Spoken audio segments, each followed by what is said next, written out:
আমি যে প্রশ্নটি দেখতে পাচ্ছি, ডায়মন্ডের তৈরি পণ্য বা গহনার প্রাইজে কি জাকাত আসবে?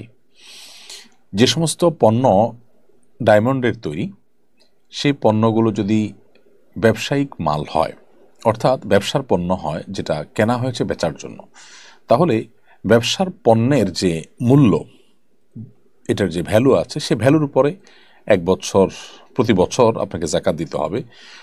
নিয়মিত মাল দোকান থেকে কমে আবার আসে, এরকম সাধারণত অন্যান্য ব্যবসা মালের ক্ষেত্রে হয়। তাহলে সেক্ষেত্রে আপনি যখন জাকাত হিসাব করবেন, তখন যে সমস্ত পণ্য আছে আপনার দোকানে, গোডাউনে এবং যেখানে যেখানে আপনার আয়ত্তে বা অধীনে আছে, সেগুলো হিসাব করে আপনাকে জাকাত দিতে হবে মূল্যের উপরে, যদি এটা ব্যবসায়ী পণ্য হয়।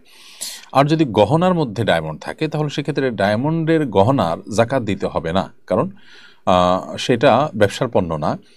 আর গোল্ড কিংবা আপনার রূপার মতো, স্বর্ণ কিংবা রূপার মতো, এটা যেহেতু আপনার জাকাত এবল অ্যাসেট সরাসরি না, ব্যবসায়ী পণ্য হিসাবে শুধু জাকাত আসতে পারে, সেই হিসাবে গহনার মধ্যে যদি ডায়মন্ড থাকে, তাহলে সেটার জাকাত দিতে হবে না।